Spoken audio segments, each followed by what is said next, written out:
Sejarah awal Pulau Jawa seolah terbungkus oleh misteri.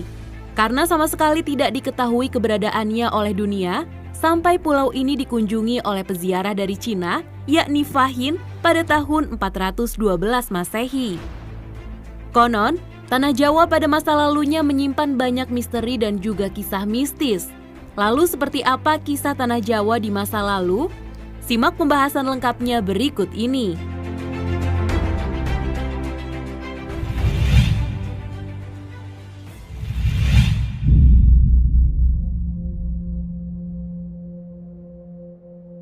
Berdasarkan buku Sejarah Gaib Tanah Jawa karangan C.W. Leadbeater, cetakan 1 Maret tahun 2015, disebutkan pada 2000 tahun sebelum Masehi, Pulau Jawa sudah menjadi koloni bangsa Atlantis. Tapi saat Atlantis hancur, Jawa menjadi negeri yang terpisah. Di saat masih dikuasai oleh bangsa Atlantis inilah, ajaran gaib hitam dan juga sesat mulai diajarkan kepada penduduk yang tinggal di tanah Jawa ini. Sehingga pengaruh aliran sesat itu kemudian semakin kuat dan merusak tatanan kehidupan yang ada pada saat itu. Mereka memuja dewa yang kejam yang selalu meminta persembahan manusia dan hidup di bawah bayang-bayang tirani tanpa kesempatan untuk melepaskan diri.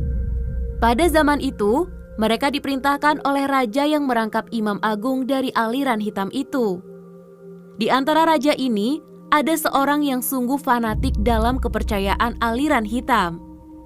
Sang raja memiliki keyakinan bahwa hanya dengan menjalankan praktik kepercayaan yang mengorbankan darah setiap hari, maka wilayahnya dapat diselamatkan dari kehancuran. Hal ini didasari oleh keyakinan bahwa dewa-dewa ganas dan haus darahlah yang memegang kendali atas tanah Jawa pada saat itu. Para dewa telah membuktikan kekuatan dahsyatnya dengan letusan gunung berapi secara berulang-ulang dan juga bencana-bencana alam yang lainnya. Raja tersebut lalu memutuskan untuk melakukan sebuah pemagaran gaib demi untuk menjaga dan memelihara perlindungan atas tanah Jawa. Salah satu caranya adalah dengan praktik ilmu gaib dari para ahli sihir. Hal ini dilakukan agar kelak semua sesembahan darah kepada dewa-dewa haus darah yang bercokol di seluruh Jawa tetap dilanjutkan di sepanjang abad-abad yang akan datang. Demi terwujudnya maksud itu, dia kemudian menciptakan mantra yang sangat kuat di atas tanah Jawa agar aliran hitam yang dianutnya tersebut tidak akan lenyap selamanya. Efek dari hal itu masih dapat dilihat baik secara eteris maupun astral dalam bentuk awan gelap yang besar yang melayang-layang di atas Pulau Jawa. Awan hitam ini anehnya kelihatan seolah-olah seperti tertambat pada titik-titik tertentu, sehingga tidak lantas terbawa oleh angin dan tetap tinggal pada tempatnya.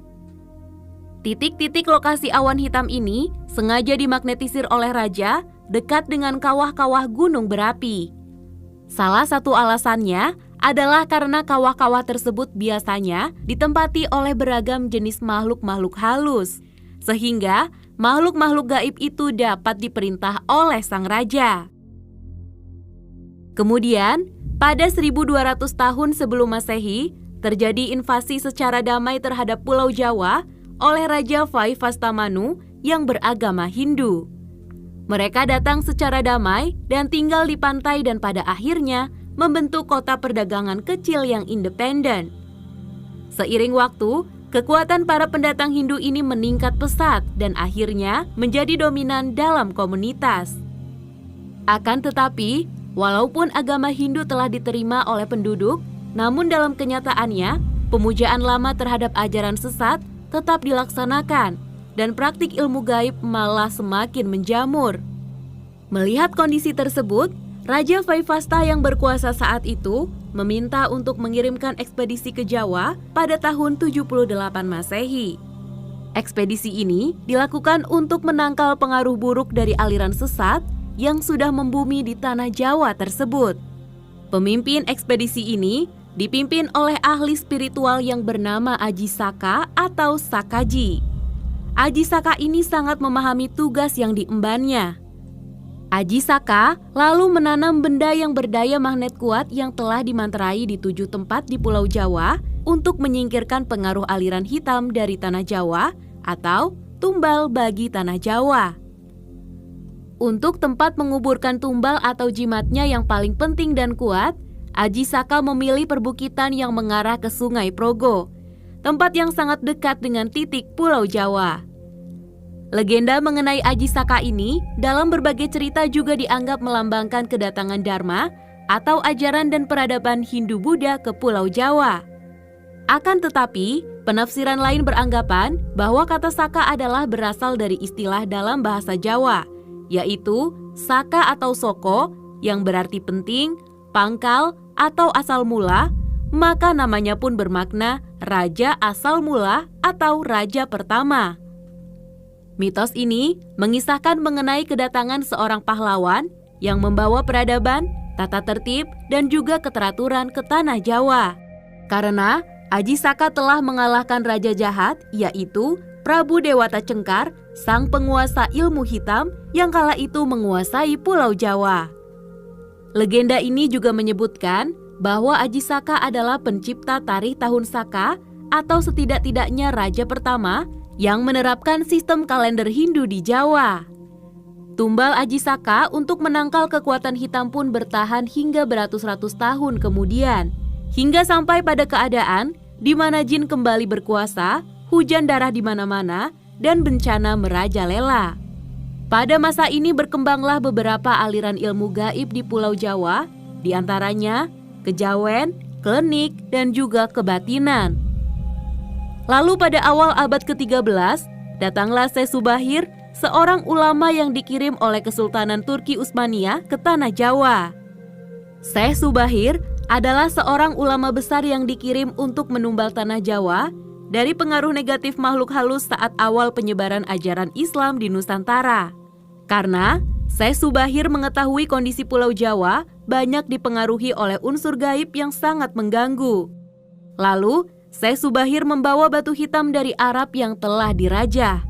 Kemudian, dengan karomah yang dimilikinya, batu hitam dengan nama Raja Aji Kalacakra tersebut dipasang di tengah-tengah Tanah Jawa, yaitu di puncak Gunung Tidar, Magelang. Karena Gunung Tidar dipercayai sebagai titik sentral atau pakunya Tanah Jawa. Hasilnya, kekuatan gaib yang mengganggu di Pulau Jawa pun dapat dihalau. Pada masa ini, ilmu kebatinan berkembang lagi menjadi beberapa cabang, yaitu ketabiban, kewaskitaan, kesaktian, kanuragan, kekebalan, pengasihan, termasuk juga tenaga dalam. Kemudian sepeninggalan Syekh Subahir, pemagaran gaib terhadap pengaruh negatif dilanjutkan oleh para wali songo. Para wali ini mengajarkan agama Islam. Salah satu di antaranya yang terkenal yaitu Sunan Kalijaga. Nah, itulah kisah sejarah gaib Tanah Jawa. Saksikan terus video-video menarik lainnya dari channel Top Info untuk menambah wawasan dan pengetahuanmu.